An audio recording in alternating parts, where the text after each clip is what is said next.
Welcome to you once again in the Department of English RBNB College, Srirampur, and you are watching a video on tense. So in this video, you are going to learn about present perfect tense. That what are the uses of present perfect tense and what is the structure of present perfect tense. Now friend, you see, this present perfect tense is especially used to indicate on different occasions. First of all, we should know that it is a link between present and the past. So this is very important. The past action sometimes is not specified. We have to use present perfect tense. Or sometimes we are more interested in the result than the action of the subject. Here again, the present perfect tense is used.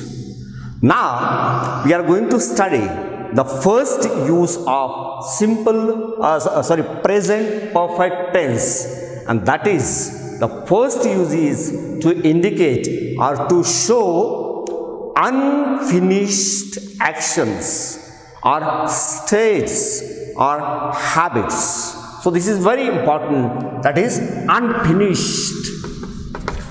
So this unfinished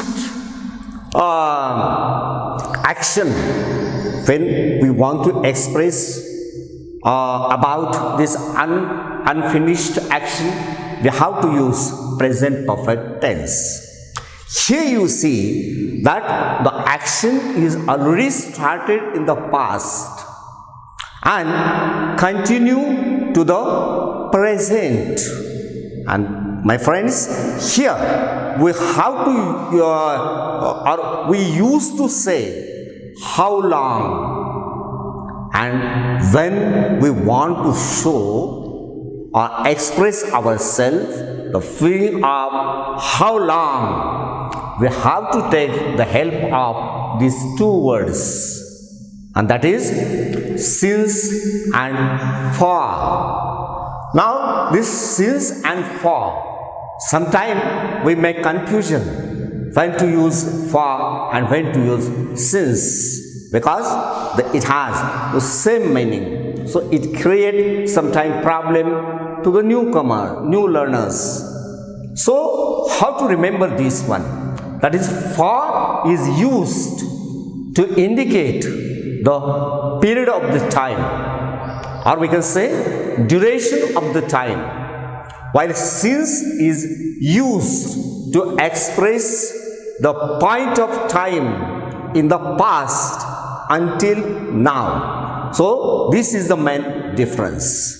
I come to the first one, that is for. This for, as already I said, it is used to indicate the period or duration of time. That means the action starts the beginning of the period to the end of the period. That means on this moment the action is started and action is expressed till the end of the period. We have to use for. For example, 5 minutes, 2 weeks, 4 months, 6 years. I have given you examples here. For example, he has lived in Bangkok for a long time. Not specific period is indicated here. Only the period is described. Point is not described. Or we can say duration is described to this word, that is for a long time. Means for long time, no specific period is described, and that is why we used here for. In the second example, you see, she has lived in London for 3 years. Again, the period is described for 3 years. Means the action is already started in the past and still it is going on in the present. But before 3 years means in which month and from what date, it is not described. So that is why we have to use for and not since. While in case of since, a specific time, or we can say point of time in the past until now, we can we have to use here since. For example, since 9 o'clock, since 1st of January, since Monday, like this. Here, particular point of time is described. And here, we have two examples here. That is, I have been a teacher since 1989. The period is given. The point of time is given, not period is given, just like 20 years, like this. Okay. Now, in the second example, you see, she has been here since 2 p.m. Specific time or point of time is described in this example, and so here we have to use since and not for. So this is one of the important use of present perfect tense. Now I come to the second use of present perfect tense. That is when the time period referred to has not finished. That means the action is still going on. The following examples makes it clear. When I say I have worked hard this week, I have worked hard this week, that means the action is already started in the past and still it is going on in the present because the week is not finished. Or in the another example, for example, it has rained a lot this year. That means the rain already started some months or some days before, it is going on and the year is not completed. So on such occasions we have to use present perfect tense. In the suppose I would like to give you one more example which make it very clear. When I say we haven't seen her today, we haven't seen her today, means today is not finished. The time is going to be move ahead. The action is already started in the past, maybe from morning, maybe this is afternoon, and maybe the search carry on in the future. On such occasion, we have to use present perfect tense. The third use of present perfect tense is when the action is repeated in an unspecified period between the past and now. Again we can use this present perfect tense. For example, when I say they have seen that film 6 times, or I have seen this film 6 times, that means when I say I have seen that film 6 times, means 5 times is already over, 6 times is already over in the past. And maybe if I am interested, I may see the film one more time or 2 more times. But still now, the action is going on. My action is not finished. Or when I say it has happened several times already, several times, means number of times it happened. This is in short we can say, this is the connection between past and present. Or in the another example, when I say she has visited the place frequently. So this word frequently indicates that the visit is also took place in the past and still it is going on in the present. Or when I say we have eaten at that restaurant for a number of times, or for many times, or for many occasions. Again these frequent, many, these word indicates the repetition of the action which is started in the past. So this one is also important use of present perfect tense. Now I come to the next use of present perfect tense, that is the action completed in the very recent past, or we can say just the action is completed. We have to use present perfect tense. When I ask somebody, have you just finished work? Have you just finished work? And the person can say, yes, I have just finished the work. Here again I take the help of present perfect tense.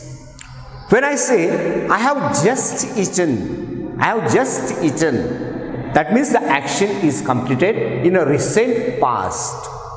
Or we have just seen her, or he has